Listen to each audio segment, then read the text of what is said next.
UP में corona के मामलों में फिर से उछाल देखने को मिल रहा है। पिछले 24 घंटे में 26 मामले सामने आए हैं और राज्य के अंदर कुल 117 मामले हैं, जो कि गाजियाबाद और गौतम बुद्ध नगर में से 100 से अधिक मामले सामने आए। लेकिन मथुरा के स्वास्थ्य अधिकारी अभी भी विभाग के आदेश का इंतजार कर रहे हैं। क्या हमारी सेहत इतनी सस्ती है कि एक सरकारी चिट्ठी के लिए जान को दांव पर लगा दिया जाए? जिले के अस्पतालों में बचाव के नाम पर सिर्फ सुधार कार्य चालू किए गए हैं, मानो कोरोना हमारे दरवाजे खटखटाने से पहले इन सुधारों का इंतजार करेगा। पिछली 2 लहरों में हमने ऑक्सीजन की किल्लत देखी है। हम तड़पते मरीजों की सांसें नसीब नहीं हुई है आज भी, जबकि जिला अस्पताल में 760 लीटर प्रति मिनट और महिला अस्पताल में 1000 लीटर प्रति मिनट ऑक्सीजन प्लांट लगे हैं। अधिकारी हाथ पर हाथ धरे बैठे। ये कैसी विडंबना है कि हजारों मरीज रोज इन अस्पतालों में आ रहे हैं और स्वास्थ्य विभाग ने बस मास्क लगाना अनिवार्य करके अपनी जिम्मेदारी पूरी समझ ली है। मुख्य चिकित्सा अधिकारी अजय कुमार वर्मा का कहना है कि अभी स्वास्थ्य विभाग से कोरोना के लिए कोई एडवाइजरी नहीं आई है। ये कैसा जवाब है सीएमओ साहब? क्या जनता की जान बचाने के लिए आपको लखनऊ और दिल्ली से चिट्ठी का इंतजार है? अगर ऐसा कोई आदेश आएगा तो व्यवस्थाएं कराई जाएंगी। तो क्या अब तक सब कुछ राम भरोसे चल रहा था? तो क्या अभी तक व्यवस्था के नाम पर केवल कवायद चल रही है? ये कवायद कब खत्म होगी? ये सिर्फ कोरोना नहीं है, ये हमारी व्यवस्था की उदासीनता का नया वेरिएंट है। खांसी जुकाम बुखार वालों को भीड़ से बचने की सलाह देने वाले खुद कब ऑफिसों के बाहर रात निकलकर जमीनी हकीकत देखेंगे और पिछली गलतियों से कुछ सीखेंगे या एक और त्रासदी का इंतजार करेंगे?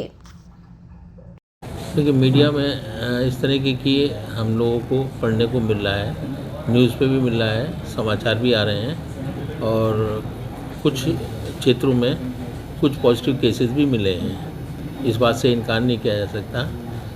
हालांकि हम लोग सभी जानते हैं कि पूर्व में 3 लहरें आई, जिसमें ख़ास तौर से जो सेकंड लहर थी बहुत ही ख़तरनाक थी और उसमें सभी लोगों ने मिल कर के काफ़ी हद तक बहुत अच्छा प्रयास किया और उसको कोरोना पे नियंत्रण पाया।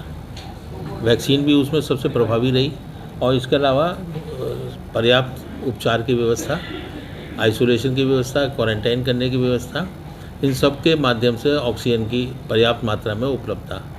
तो होने के कारण जो है ना, सेकेंड वेव में भी काफ़ी हद तक निकाल के थर्ड वेव में बहुत ज़्यादा नुकसान नहीं हुआ। आज भी हम लोग पूरी तरह तैयार हैं, पूरी तरह सक्षम हैं।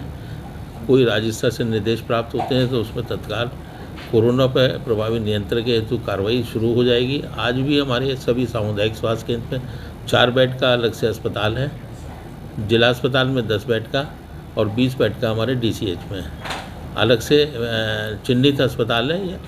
यदि आवश्यकता पड़ती है तो उसका इस्तेमाल किया जाएगा। ऑक्सीजन की बात करें तो ऑक्सीजन में हमारे पास 7 ऑक्सीजन प्लांट हैं। समय समय पर उनकी मॉकड्रिल भी होती है, उनको चलाकर भी देखा जाता है, उनकी व्यवस्थाएं भी सुनिश्चित की जाती हैं और यदि कोई खराबी होती है तत्काल उसका रिपेयर भी कराया जाता है। इसके अलावा बहुत सारे हमारे पास ऑक्सीजन कंसनट्रेटर हैं, हमारे पास ऑक्सीजन सिलेंडर की कमी नहीं है। तो ये सारी व्यवस्थाएं देखते हुए